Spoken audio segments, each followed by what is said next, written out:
Hello guys, may papakita lang ako yung aking menu for today, for dinner pala. Oo, ngayon is this one. Today is Friday.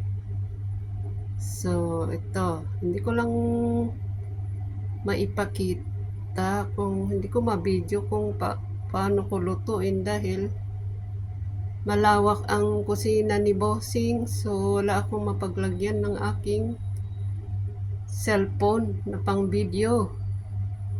Pipicturan ko na lang pagluto na. Basta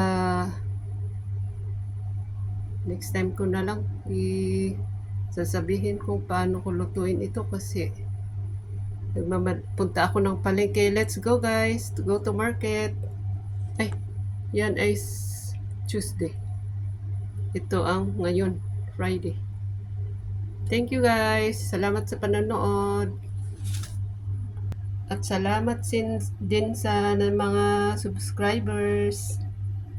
Next time ulit.